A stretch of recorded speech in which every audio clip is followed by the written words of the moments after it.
Right, hello guys, and welcome to my next Ultramarine Army update, my next painting video. I wanted to go through today the process that I am now using for doing my army. I also wanted to do this because, you know, painting is a large part of Warhammer 40,000, so is just, I guess, the modelling side of the hobby in general. And, you know, you might not be into tabletop, but you might be interested in painting the models. This is something that I have been doing basically all of my life, whether it was first getting into kind of airfix kits, model planes when I was a kid, model railways when I was a kid, and then getting into Warhammer after that. And it's something that I find to be extremely therapeutic, very relaxing, something that if you need to occupy your mind or you can just spend a lot of time on, it's really good for that. There's definitely, I say, you know, no right or wrong way to do anything. So just because, you know, I do things a certain way, that doesn't make it better or more correct. It's just how I do it. And if you have a different way, you might want to try the way that I do something or not, or so on. You know, there's plenty of guides and ways to do things out there online. As I've said before, one thing that helped me out tons was the Siege Studios painting course. I learned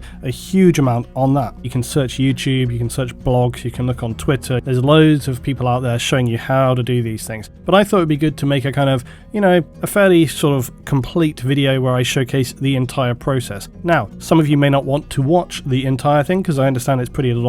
So if you look down below this video, either in the comments or in the notes section, I would have put timestamps for you so you can check out which piece that you want to do. Now, in my last army update, we were looking at the models that I have currently, but I have been looking at how I can update those, and I'll do another video about that separately. But I have also been wanting to get into some newer models. That means I recently painted a Hellblaster squad, and I also have painted for this video a Primaris Intercessor. Now the thing is, I didn't fully know the scheme that I was going to use for my army going forward and for the ultras that I have to paint, which are new stuff.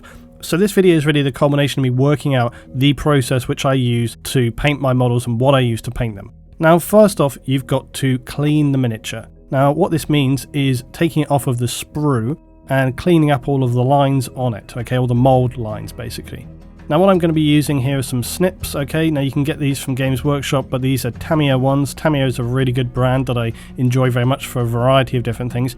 Now critically, when you're taking these off of the sprue, you see I'm leaving a little bit of a space away from the edge of the actual piece of the model, because basically those little mold attachments there, okay, the little risers, if you, well, they would be risers if they want to, you know, but basically the little attachment pieces, okay, those, if you cut them too close to the piece of the model, they can actually damage the model, especially on, say, shoulder pads, heads, small pieces of gear, or say something like a leg plate where it's got a very clean edge. You don't want to end up having to sort of properly tear that off as you're taking it off of the sprue. Right, so you should end up with all your pieces there like this. Now what I'm going to be using to further clean these is I've got some, again, Tamiya metal files there to the left. I've got a standard scalpel blade there, an emery board, and that's about it. The emery board that I use is not a brand new emery board. You could just weather it if you want, just rub it against some wood or whatever until it's worn right down, or stone. But basically once it's worn away a bit, it's obviously got much finer grain. Now you could just get a finer grain of sandpaper. I actually have some wet and dry paper which I will use on, you know, very fine models if I want to get the edge right down. But for this, the reason I use the emery board is because it costs nothing, basically, that's why. Okay, so then we have to start cleaning the model off. So we've basically got all of these little mold sprue pieces to take away.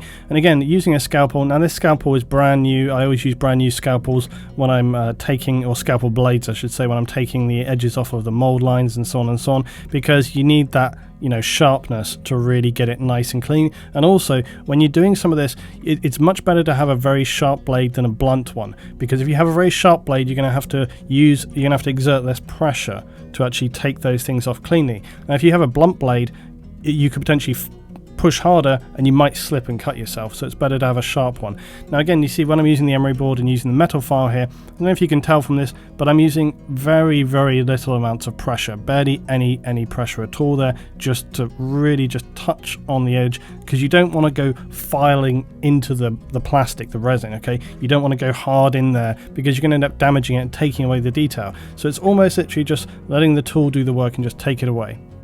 Now here on the bolt gun itself, I wanted to highlight we've got a mold line here. You've obviously got a piece of kind of sprue coming off of there on the elbow plate. You've also got On the shoulder strap, you've got another large sort of riser or piece of sprue, which is going to be difficult because it's on a very fine piece of like the strap. Then again, on the top of the gun here, you've got some mold lines going on. You've got various bits of sprue going on. So within this, very, very small piece of the model, there's a lot of stuff here which needs cleaning. And this is why cleaning the model and preparing the model to paint actually takes a considerable amount of time. That's if you want to do it properly, if you want to get it nice and clean and looking good. Because a lot of people, you'll see models sometimes and it triggers the hell out of me, but that's just, like I say, there's no right or wrong way. It's just my personal preference. If I see a model and I can see a mold line on that, I've seen models that are very well painted, but they've got mold lines, and basically when you have a mold line, the paint will obviously attach to the mold line. So the more paint you go on there with, the base coat, the layer coat, and so on, it will rise up off of that mold line. And eventually what you end up with on the final model is a shadow will be cast along, say, the line of the arm or the gun or whatever, and it's very, very obvious if you know what you're looking for when you look at a model. So if you're looking at a model and you see these shadow lines that are cast basically by the risen edge of the cast on the model, that just looks shocking to me. I find it very distressing because why would you spend hours of your time painting a model to look amazing and then just not bother to take half an hour to trim it down? So again here, just using the scalpel and using the emery board and using the metal files, and again you can use the blade here like this and you can just scrape away, but I'm using very minimal amounts of pressure here because again the sharpness of the blade, and that's what you want, because having a very sharp blade using minimal amounts of pressure means you've got a lot of control, and that's what you want. You want to have control so that one, you don't slip and cut yourself, and two, you don't slip and damage or carve a piece of the model off, because once you've damaged the model, it's damaged and you'd have to either cover it up or repair it in some other way. Now this piece here is a very irritating part of the model. It's basically the sort of the joint between the arm and the leg or whatever on a Space Marine, and it's basically got this kind of like folded material, okay, and when you're going in there to try and clean a line off of that is very, very difficult. It's the same, you get this on plasma guns as well, where they have the kind of ridged coils. It's very, very difficult to clean that, and essentially what you need to do really is to kind of just go in there with the flat of the blade and try and use the actual blade edge to kind of just pick it out, pick the little lines off of those coils. It's extremely difficult to do, and it never comes off super clean, but most of the time if you focus and you just use the finest point that you can to get in there, you can usually take it off. But I'll also show you here on the grip of the gun in a minute how I can clean that off on a flatter surface. Now here on the edge of the strap, again what I'm doing here is to try and take it not too close to the edge. Like you can see we've left a good, I'd say, point of a millimeter there or something, to half a millimeter to leave some space on there, because once you've got that away, what I want to do is then go in like this with the flat of the scalpel blade to sort of take away the majority of that, okay? So we can take away the majority of the edge here, look, and then what we'll do is we'll go in, like I say, with the flat of it to scrape away or to file away the rest of this. So yeah, look, again, we can just, because now we've got that close to the point, you can scrape some of that off and then go in there with a file. But a strap like this, or say a purity seal, anything which is a very weak piece of material, or you can have like a pipe or something like this, you need to be very, very careful, because again, you put too much pressure on it or you just slip with the blade and you're going to cut straight through it, which is obviously what you don't want to do. So just you just need to think carefully. Also, when you've been going along an edge like this, you can see that sometimes when you shave away with the blade, it picks up another little fine edge off to the side. So again, you just need to change the angle. Here on the grip of the gun, again, this is very much like those ridged elements between a joint or say on a plasma gun. Now what I found is generally the best way I find to do this is to go in like this with a sort of 45-degree angle. And you're just going to sweep across like that with the edge of the blade, and you're just going to take those elements off. I find that works a lot better going at 45 degrees rather than just flat along it. It's much better to go across at an angle because you don't get caught on the ridges then. Again, back to the elbow, we've got a large piece there. Just take away the bulk of it with the scalpel, and then whatever's left go in with the emery board and the metal file, just again controlling the resistance, controlling the pressure, making sure to not damage it too much. Sometimes you'll still have a mark actually on there, but as long as you run your finger over and it feels smooth, then it's going to be not there. Sometimes you can, like I say, you can still just have like a little white or lighter mark on there, but it doesn't mean that it's actually still anything to take away there. Now we've got to drill the barrel. Now, this is pretty straightforward. You just have your drill bit and you size it to whatever the barrel is going to be. It could be a mil, a couple of mil, whatever. You're going to drill through. Now obviously I'm drilling against my finger here, okay? Now the only reason I'm doing that is because I know that I've got a fair bit to go through, so I'm not going to risk drilling through into my finger. But I basically flip it both ways. Once I've got through a reasonable amount of it, then I hold it like this and I'm drilling through there on the side so that I can get through that last bit in the center. Then I need to drill the front, the main part of the barrel, okay? Now this is a little tricky. Again, you can finicky around with this. I usually just do it by eye, quite honestly. To start off with here, do a little guide, and it didn't quite get in the center, so I'm just trying to bring it back a little bit towards the center by putting pressure in the other direction, and then once I go back in again, I've managed to sort of correct it, and then I can check again and it's more straight on here. Then I just go back in and drill, and then we get straight through into it, and then that's the barrel done. So again, this is another thing you can just practice. I tend to just do it by eye because I can't be bothered to mess around with doing it any other way. If you really wanted to, I guess you could get like a little pin or something to create like a very fine sort of guide. You can create like a small guide for your drill bit to just touch and sit on it. It might help guide the bit in the correct direction, like if you just press a pin into it or something like that. But most of the time I just do it like that. I just do it by eye. So we've shown a couple of pieces there, and then we're just going to go through and repeat that process for every other single piece of the model. And you can start to see why this takes some time, because if you want to prepare this, and you want to prepare this across an entire squad, that's going to be, you're going to have to do that 10 times over. So it can take some time, but in the end, you end up with your nicely cleaned pieces. But then of course, we have to assemble them. So you're going to have your guidebook, which are always fairly straightforward to understand, but sometimes it can be a little bit like, curious, and as any instruction can be, but most of the time it's pretty straightforward. You can follow the guides as they are from Games Workshop. I'm going to be using, again, Tamiya cement, liquid cement, which I find is pretty good for this. When I'm doing marine models and stuff which like this have got many components, I tend to use the liquid cement more than I do super glue. The main reason is that super glue will break potentially. It's not so much of an issue with the plastic models. In fact, actually, this is quite a good part of the plastic model. When you used to have the metal models, which are obviously the classic old ones, and you can still get those, and I have many. If they fall over at any time, even on the table, the weight alone can shatter off any attached plastic pieces. So having whole plastic models means that you don't get that same impact, and they tend to, be a bit stronger. But when you use this liquid cement, it basically bonds the two surfaces together, which makes a much stronger, it literally melts the plastic and bonds them together. So that makes a much stronger, connection there. Now, I'm not going to put together the entire marine. Now, sometimes on some models, you would leave the arms off as well. For simplicity today, I deliberately chose a model where I didn't have to do that. On the other models I did recently, I left the arms off, and I was just painting basically body and legs, arms separately, and then shoulder pads and all the other bits separately as I've got here. You need to do that because if you want to get it nice and clean, you have to do that to get in there.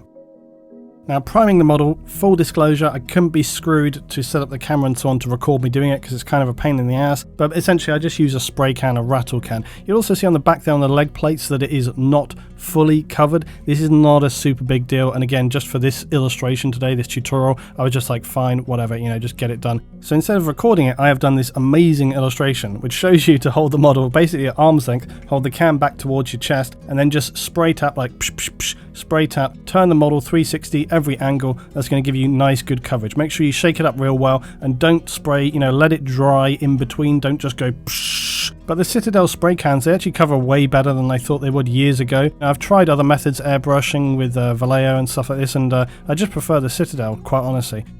Okay, so now we need to do some airbrushing, and this isn't going to be super in-depth today, but I'm going to show you the airbrush and what I use and how to clean the airbrush and so on and so on. This is my Neo Iwata airbrush. This is basically the cleaning hopper or whatever you want to call it. The airbrush itself costs about 70 quid, and I'm just putting a bit of cleaning fluid in here to illustrate how the cleaning hopper actually works. So once you've got stuff in the airbrush you want to clean, you basically put it in the rest like this, and as I depress the spray, you'll probably see some water vapor just coming out there, if you can see that from those holes there. You're going to want to use appropriate safety wear as well, so make sure you get yourself a mask. This actually makes a really huge difference. This one on the left here, you can see with the blue, that's actually from other models that I was painting earlier in the week, and you can see just how much blue I have sort of attempted to breathe in there. A couple of other things I'm going to be using is some Vallejo flow improver and thinner. The thinner thins it down, the flow improver improves viscosity. This is just some standard airbrush cleaner as well for cleaning the airbrush and so on and so on. Last thing, the compressor, I use a Sparmax ATC 620X Pro twin piston airbrush. That's not going to mean a lot to loads of you. I used to use a very simple compressor, budget compressor, but since switching to this guy, it really is a game changer. So much consistency with pressure, it makes everything really nice and easy, and it just refills very fast, low levels of noise, so it's really good. Okay, base coating. So I'm using some P3 Signar Blue. This is the blue that I'm using for my ultramarines, and the reason for that is because I needed to find a blue which matched the classic style from my army. Now I'll talk about that more in a minute, but the first thing I want to note here is just you'll see me putting some thinner into the airbrush hopper. Now I've put a small amount of thinner in there before you put any paint in. The reason is you don't want to just put straight paint down into that airbrush hopper. And then what you'll see is that I slowly mix it in by putting the paint onto the side of the hopper and mix it into that thinner. Basically you just don't want to dump paint down into the airbrush there, because that thick paint is not necessarily going to thin and you're going to end up with sort of loads of paint. It's just not really a good way to do it. So basically you put a little bit of thinner in there first, always just a small amount, unless it's, say, I don't know, like an airbrush paint, and sometimes you can get away with it then depending on what the kind of quality is of it and how it works. Vallejo airbrush paints are usually pretty good for that, and Citadel, sort of, I'd probably still put some thinner in there. Okay, so then I'm just going to start airbrushing the model. Now again, this isn't a super in-depth air tutorial, and I apologize if the camera angle is not quite great. I was just sort of doing this video on the fly really the other day. You know, airbrush, it works by pushing air through the brush, which collects the paint and pushes it out through. That's basically how it works. Your trigger that you have, you depress and it releases that air flow so that it goes through onto the model. I'll show this off in another video, but if you really want to look, there's loads of videos online which talk about all this kind of stuff, like how airbrushes work and, you know, what you can do with your controls and so on and so on. But why am I using this color? Why am I using the P3 Signar Blue? Okay, for one, I needed to find a color which matched my existing army, because over time Games Workshop have updated all of their colors. Okay, now on top of that, when I was a kid I made up my own colors because I didn't have enough money maybe to buy the Games Workshop paints at the time, so I just made my own colors, and this P3 for myself works really well, and I actually think it gives a really nice kind of deep vibrant blue for my army.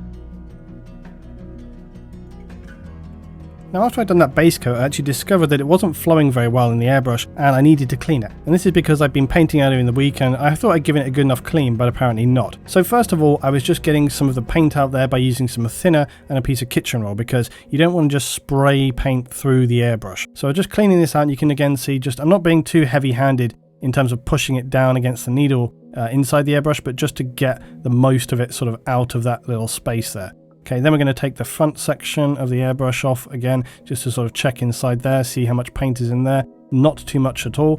Then I'm going to just take the back off so that I can remove the needle, which is very straightforward. You just unscrew that piece and then off comes the needle. And again, just make sure that's nice and clean. I needed to actually later clean right through the sort of needle section, but I didn't do that this time, but I did do that later on. Now these little interdental elements, you can get these from any, again, pharmacy. I find these work really well for getting down into that front section of the airbrush, because they're very, very flexible and they're very, very fine. They're usually fine enough that you can actually get right through the whole of the front section of the airbrush, as you see right here. Just get a bit of airbrush cleaner.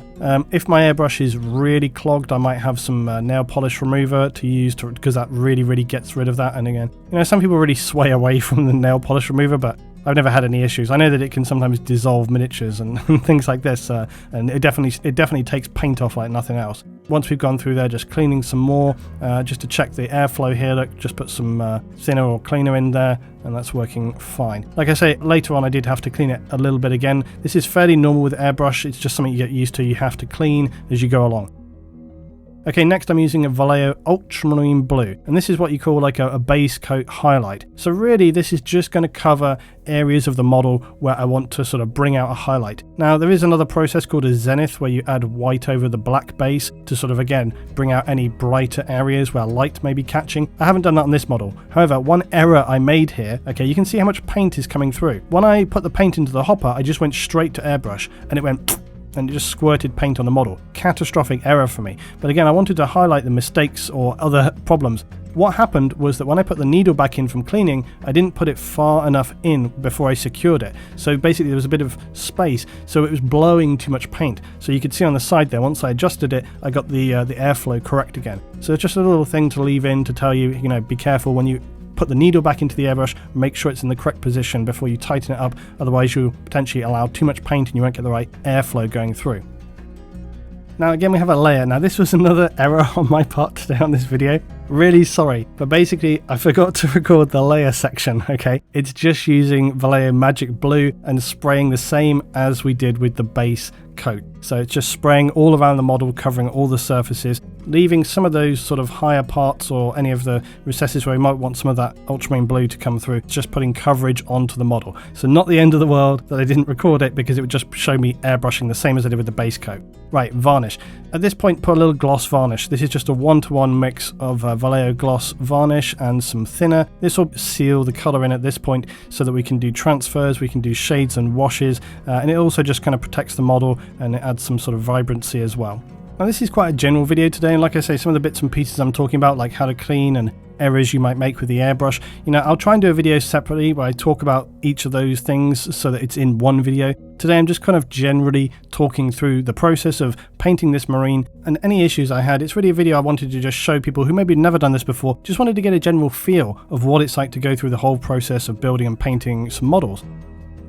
Okay, next we need to do the decals or the transfers. With ultramarines and often with chapter symbols, getting them around a curved shoulder pad is not easy. So one thing you can do is just put a little line carved through there to help it wrap around the shoulder plate. And you're just going to put that on a piece of watered kitchen roll or whatever, kitchen towel.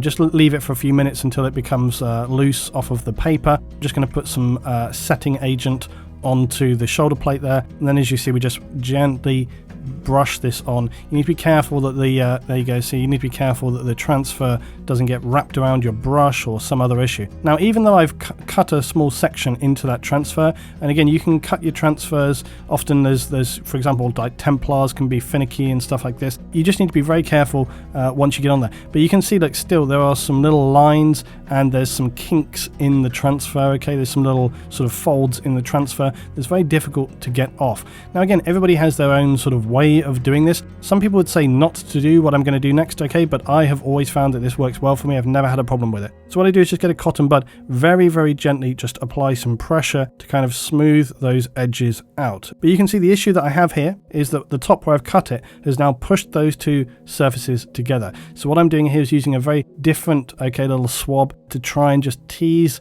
that surface away, and I end up being able to move them apart. Very, very gentle pressure to just pull the top section of that ultramarines symbol apart so that there's a nice clean break between the top of the symbol. Okay, then we're going to apply some more setting agent, some dissolver as well, to dissolve the rest of the element of that transfer so it looks nice and clean and properly adhered, and it looks really good on there. Okay, then we need to do the tactical symbol on the side. Exactly the same process, setting agent, get it nice and clean on there, smooth out all of the kinks, damp down all the little ridges and lines. Now also, when it comes to shoulder pads, especially for Space Marines, if you had a kink or a little fold or some damage, even like when I was trying to correct it there, I could have potentially damaged the transfer by breaking it away. And if that happens, best to just take that element off and disguise it as battle damage, which you can paint on later. It's very easy to kind of just get around these things. It's not a big problem at all. And then we just need to obviously get the squad number or the chapter, or sorry, the company number on there as well. I was trying to use the little swab, but I couldn't get it, so just use a scalpel very gently to move that.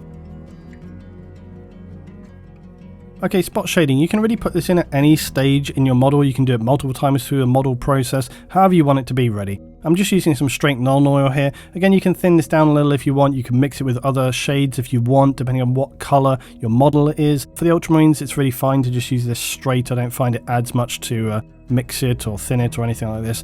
Nuln Oil is pretty thin as well. I find it doesn't leave very, very, very dark lines, which is why in a minute we'll use some contrast to sort of darken those off. But for now, I'm just kind of going around the model, wanted to speed this up. The trick to not using too much, in terms of flooding the model, and you can sort of take a little bit of the ink or the wash off on your finger if you want to make sure you have the right amount. I'm trying to stick to just using the tip of the brush. I mean, you can see I'm using a relatively sort of medium-sized brush here, not using a tiny, tiny brush, because it's not really about how big the brush is. It's just about controlling the tip of the brush, just the tip, and just getting it along there to try and just control the wash so that it gets into those little tight recesses and just where it needs to go.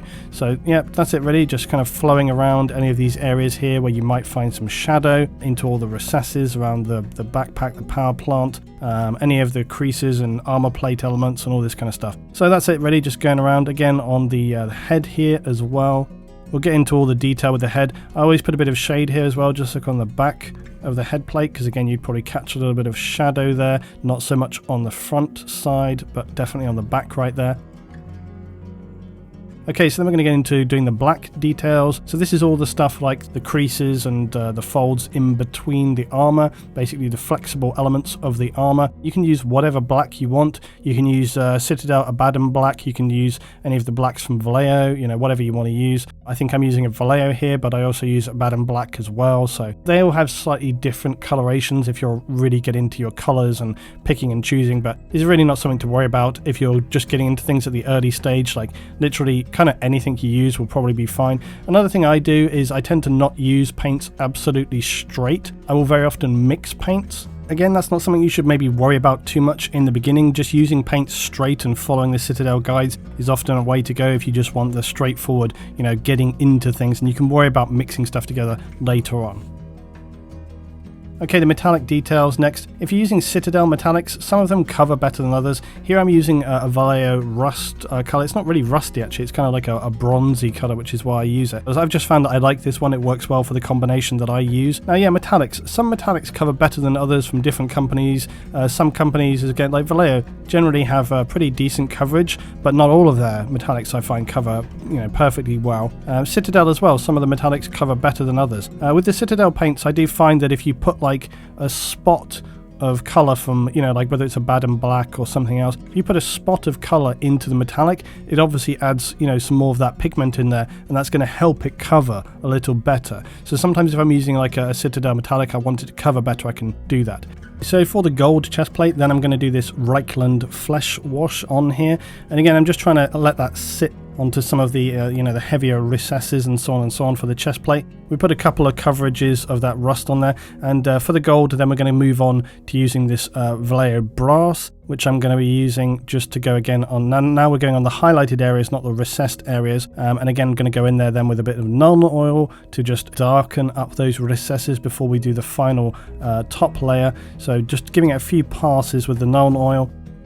Then we're going to use some Citadel Liberator Gold to just go in and pick out some of those edge pieces, just the highlights really on the chest plate, to just really bring out the gold there. And you could go back in there with the flesh shade if you want to, and then just another final pass with it. Just depends on how much time you want to put on individual elements. And then we've still got some metallics to do on the gun, so before we do that I just wanted to tidy up and add a little bit more of the black in onto the weapon before we do the metallics for it. Depending on how much you've thinned your paints, even something quite opaque like black is going to take a few coverages. For this metallic base, we're just going to be using Citadel Lead Belcher, which is fairly standard metallic. You can also use, I think, like Vallejo gunmetal is fairly comparable, which I often use as well. I'm just going to put this on the bolt gun. I'm going to do it on the magazine and the grip and the optic and the barrel. Going around, adding that on, adding that on. That's pretty much the only metallics I have to do on here. I think there's some straps at the back of the Marine as well, but not too much.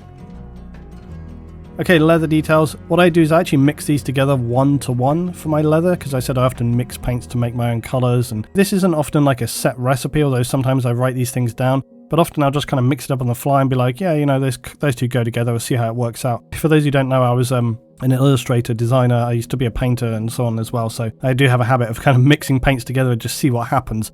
My painting process tends to be pretty flexible, but that's why I decided for the Ultramarines I wanted to get my sort of pattern down for how I'm going to paint them.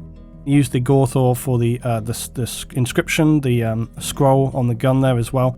So this is using a slightly lighter brown to just obviously layer up and go over the colours there, and just you can see that straight away that it's a little bit lighter, just to try and give some nice tone there. And then we're using some Ushbati bone, I believe, just again mixed. You can see I've mixed with a little bit of the Gorthor there to give it, you know, a slightly softer tone, warmer tone, and again just building that up. And then we use some of the straight Ushbati bone, or Ushbati, how you pronounce these bloody things, to cover over the scroll there to bring out the lightness. Okay, next up, eye lenses for Space Marines, always a favourite. You can see the difference in brushes. So the one on the right is the one I've been using, the white brush, and the red brush is what I'm using now. So this red brush is just a normal thin highlighting brush. I'm using some of the Mephiston Red Citadel here. So I'm just going to, you can see, put that on there, thin that down about 1-to-1 maybe, or two of the paint, 1 of water, something along those lines. So we're just going to thin it a little bit down. Very, very important for eyes and any very fine detail that you get the consistency correct, because what you don't want is to have it too thin I know people always say thin your paints, but you don't want it so thin that when you put the brush against the eye, it just floods it with paint, okay, because that can happen. What you want on there is enough paint so that you can maintain control over it on the brush. And whenever you've got some, you know, you can just touch it against your finger to make sure that it's flowing properly off the brush and you haven't got too much on there. Okay, and you can see we're just going to hold it at the angle which is easy for me to get the brush on. You can see I'm using my middle finger there, resting against my thumb on my left hand to try and have some control there, try and hold some balance. And this is what you need to do. You need to get your hands in a very, very comfortable position so that you have maximum control. Again, resting my middle finger of my right hand against the stand, against the grip for control when I'm painting against the eye. And we're just going to give a few passes of that red. And then I'm going to go in here with some Citadel Contrast Black. So this is the contrast paints. Now I would never use contrast paints for actually fully painting a miniature because I just think they're rubbish for that unless you're Tyranids or Orcs or something like this. But for just bringing out detail, picking details like this, they can work very, very well. So once we've dried that off, we're going to want a brighter red to go in and pick out. And this is an Evil Sun's Scarlet Red Citadel. And I'm just going to, again, give it a couple of passes. Back in the day, you would have used blood red for this, but there's any number of different reds. Again, Vallejo have a good variety of reds, but I actually find the Citadel one covers pretty well for just doing the eye lenses and so on. Then once we've done that, I'm going to get some non-oil wash again, because this is much thinner than the contrast, but I still want to just pick out some shade in and around. So again, I'm not going over the whole eye here. I'm not going over the whole eye. I'm just using the very point of the brush to just pick out the edges on the top and the bottom of the eye. Then I'm using Technical Spirit Stone Red here to just bring out a little bit of red brightness on the eye, and also maybe give it a little tiny gloss on the edge there. You can see it looks really nice. I think it works very well, and I'm pretty happy with my eye process at the moment. Now the last thing I'm going to need to do is get a highlight, and again I'm going to use a very fine pointed swab here. This is actually a Tamiya swab. Getting some Citadel White, and I'm just going to very gently touch the paint that I've got on the end of that swab. And you can see not enough there because I was being very, very careful, because you don't want to obviously go in and put a huge white blob. Just very gently touching, and I find this works way better than using a brush. If you are going to use a brush for this, the best way to do it is to take a very fine brush, again like a highlighting brush, and you want to actually cut the end off so that you get a nice square or sort of, you know, more wholly rounded edge. But I think using this, it works very, very nicely. You can see like just those very tiny spots. This works great for buttons and brass stuff on, say, Imperial Guard. And this is a fully painted Primaris I did the other day, Hellblaster, and you can see those same highlights on the eyes. I think it works very well. Okay, contrast shading. Now something surprising, because I was really not a big fan of contrast when I first saw it.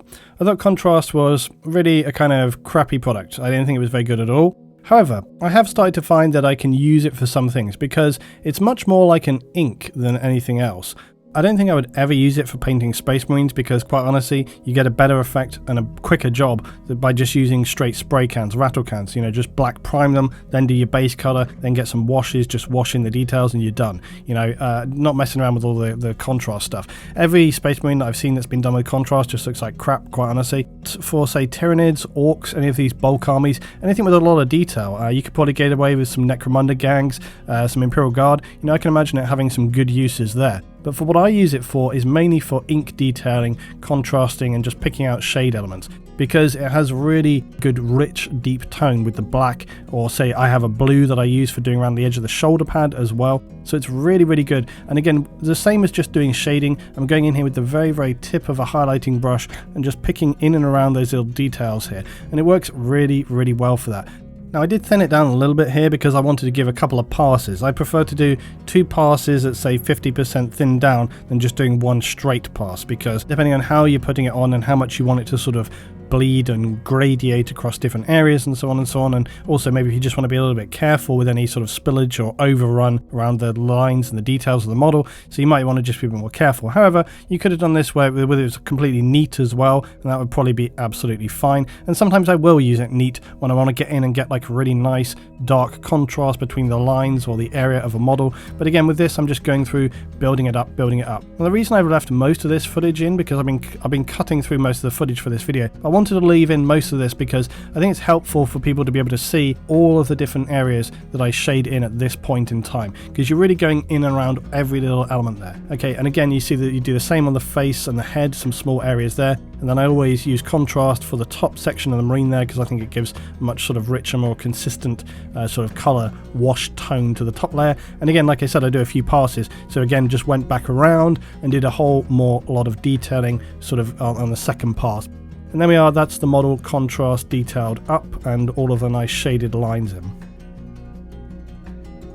Okay, next up, other detailing. This is actually pretty straightforward on this model. I had barely any extra detailing to do because it was pretty much his gun and the little scroll on the gun. Now, top tip, I use a pen rather than trying to brush any text onto models for scrolls or whatever. This is a 0.05 waterproof ink pen. And you can see that I can just draw straight onto the model. It's really great for doing text, and it's just as good as a brush. The only thing I'll say is if you put varnish and you brush varnish over this, it will completely blur and destroy the ink, but it is waterproof. However, if you were going to airbrush varnish onto this, there will be no issues whatsoever. And once that varnish is dry, you could get it wet, you could do whatever, it's going to be no problem whatsoever. And then some detailing on the leather strap here, just going with some Agrax Earth shade, and do the same for the satchel, the gun holster as well. Okay, now my absolute nightmare, these shoulder pads. Now, because my army is a classic army, I use yellow second company ultramarine shoulder pads. The yellows I'm using are a Vallejo gold, deep yellow, and a moon yellow. Now, getting a bright yellow is always a pain in the ass, quite honestly, alright, unless you're sort of painting Imperial Fists and you can just do it as a base coat, right? But if you're not doing it as a base coat, you're trying to pick out colour on something which is already painted. Now, you can do stuff like you can use an underlying colour of like a grey or a brown, so you might use like an Ulthuan grey or something like this, or as on Miniatures Den, livestream, twitch.tv/Miniatures Den, you could use like a Doombull brown or something like this, again a rich brown, to then build your yellows on top of that. Okay, now what I have found works well for me and to get a bright yellow is, like I say, I use that gold air, okay, so an air color, okay, a gold air color, or you could just, again, you could use thinned paint, but I use the Vallejo gold air. And then I have the mid deep yellow, which is just a standard color, not an air, and then I use the moon yellow at the top. The reason is I use the middle one as like a base, okay, and then I mix in the airs on either side to the darker and the lighter. And then what I do is I go around the shoulder pad is I go with the gold, and then I go with the moon, and then I go with the gold, and then I go with the moon. And I do kind of mix and match them as I go along, just depending on how I want it to be. Now, I'm not going to lie, even if you were to base another colour, which I did try with the grey the other day, building it up to the correct brightness is a pain in the ass, and it's just laborious, and it's just the way it is. It's no wonder that Games Workshop decided that Ultramarine Second Company should have a gold trim instead of the yellow trim, which they'd had forever. However, unfortunately, I happen to quite like the yellow trim, and it does go hand in hand with my army. So it kind of has to be that for me now, but like I say, it is a laborious process. Just doing those single shoulder pads alone took me about half an hour, which is a bit of a pain in the ass, but whatever. Okay, so now we just have to attach those to the model, because the model is pretty much well on the way to being finished. This was actually tight. I don't know why that was tight getting in there, because I tested it. It wasn't the backpack. The power plant wasn't holding that from getting in there, but for some reason when I went to get it in next to the gun, it just was very tight, but it wasn't when I tested it at the beginning, so I was kind of surprised that was tight.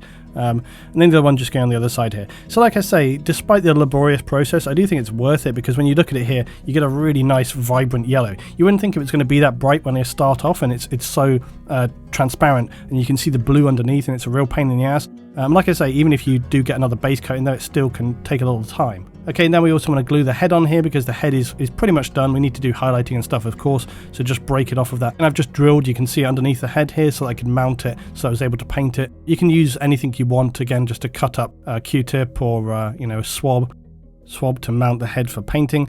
But then again, a little bit of super glue. We're using super glue, not the other, because of course it would strip the paint away. So we're just doing that, and then just, position the head how you want it to be. I'm having him looking in the direction of where he's pointing, which seems to make sense, of course. And there you go. So he's looking pretty good already. He's pretty close to finish. We just need to do the highlighting, which of course, everybody's favorite, highlighting. Yeah, highlighting is a pain in the ass. There's no trick or special thing to highlighting. It's just brush control and practice. That's all it is. You know, when it comes to painting anything creative, people always want to know what the shortcuts are. They want to know what's the best thing. What can I use that's going to make me better? What paint can I use that's going to make me better? What brush can I use that's going to make me better? There's no tool that's necessarily just going to make you better, okay? Because unless you have some base competency in terms of, you know, just practicing and getting better physically at what you're doing, then the other things just don't really matter. You know, it might make some small difference, but it's not really the issue. It just comes from time and practice, and that is all it is. And I hate highlighting. It's a real ball ache. Like, it's just, there's nothing fun about it. It's just super irritating. And you have to just have maximum control all the time. And there's people that are a million times better at it than me. You know, like I am at a very base level of highlighting, but, you know, I do the best that I can. But it is one of the most difficult things. Sometimes if you're on like an edge, so you could see on the shoulder, on the knees, and maybe the edge of the armor, you can use literally the flat edge of the brush. But again, it's just about the amount of paint. You want the paint to be fairly thick. You don't want, when I say fairly thick, you still want to thin it a little bit, but you don't really want to thin it like you would if you're doing layers and so on, because you need to have, again, the amount of paint needs to be able to be controlled on the brush, and you don't want it to just be watery and just run everywhere. That's the exact opposite. You want it to be nice and tight so that you can get these crisp lines and details like you can see we're doing here. Now, one good thing to note is that if earlier on your model you have done like a gloss varnish like I did, or you've done a matte varnish midway through, if you need to correct something, like let's say you're doing highlights like this and you cock it up and you make a mistake, what you can do is get a little cotton swab, get some water on there, and then just rub it off the model. And because of that varnish layer that you did way earlier on, you're not going to take off the underlying base coat paints, all right? It's just going to rub off the highlight that you've done on there. So it's a really good way of being able to go in and correct any mistakes that you have made. It's really valuable. So once I've done most of the highlighting, I'll mix in like a little bit of an ivory color, or you can use a very light yellow or even a touch of white, and just mix it depending on what sort of army color you're painting. It basically wants to be a touch lighter than whatever you were highlighting. And I'm just going to go around and just touch some of the details on the edges, the corners, some of those lines to just make them look a tiny touch brighter. And then we need to do the metallic highlights. This is important so it doesn't just look dull. It wants to look shiny and nice and metallic. We use Citadel lead belcher for our metal, but you could use, like I said, Vallejo gunmetal as well. This is Vallejo aluminium, but again, you could use a kind of mithril Citadel as well. But the Vallejo aluminium is really, or aluminum if you're American. Aluminium, it's very, very bright, and you can see it's literally like shining right here. It's very, very bright indeed. So it's very, very good for picking this out. They even have a brighter one, which is like a chrome. So, but again, Citadel has all your sort of silvers in there as well, just personal preference. I'm just going in and doing some of the rivets around the gun there as well, which you can do with the brush, or you can use, like I said, the swab. Now, yeah, that is basically it. That would be good enough for most people. If you wanted to leave it there, you totally could leave it there. You could do a finishing light varnish of matte or whatever your preference is to finish that off. Or you could go in like this and do some very light weathering. Now, this takes extra time. So again, if you're painting a squad or an army, you might not want to do this. Depending on how your army looks, you might not want to do this. A lot of my army are pretty battle damaged, especially some of my older models, which when I was a kid, I used to really stress them out. What I'm doing here is, again, using that electric blue like I used for the highlighting to just go on and put some light scratches. Obviously, think about where these are on the model so it looks sensible, okay? So on the lower part of the model, on the feet, on the leg plates, you're going to get some light scratches just from moving around and kicking stuff and getting, you know, hit and whatever. But on a battlefield, you're always going to have explosions and fragmentation and shrapnel and what have you. So you can pretty much put scratches and knocks and grazes and little details and dents wherever you want them to be. Like I say, you can use a sponge as well with the same highlighted color, and then once we've done any of the scratches and details, we're just going to go in here with a black color of your choice, and all we're going to do is just going to touch on to those little highlight scratches that we've done here on any of the edges, maybe to make it look like the paint is kind of worn away. And the thing is, whenever you're doing kind of weathering, you want to remember, think about how paint acts in real life, okay? So if you have paint that's just built up on a machine, right, as it gets scratched down, usually that paint is layered on, so it's going to get lighter the lower into the, you know, the damage is, and then right at the base you're obviously going to have a darker color potentially, depending on what the material is made of, obviously. And then basically once you've done your weathering, that's it. You would then go in and do like a last final protective layer of varnish, and that can be whatever you want to. It could be a mixed matte varnish, it could be a gloss varnish, it could be a mixture of the two, a satinish varnish, whatever you want to. But it is worth doing so that you protect the detail and the stuff that you've done onto the model. This is one guy as part of my ongoing updating for the miniatures, and I'll just leave you with some final shots of this guy and the Hellblaster squad, which I've just finished. I appreciate it was a long video. I could do shorter, more specific videos in the future, but I thought for today it'd be good to just kind of do a very kind of catch-all, comprehensive video to just show you my process as part of my army going forward, and this is what I want to do with the rest of my models. So thank you very much indeed for watching. I hope you enjoyed. I hope this opens you a little to the possibilities of painting models and so on and so on. And like I say, if you want to see more, please tell me down below. I'd love to do more. All right, thanks very much, guys. I'll see you next time.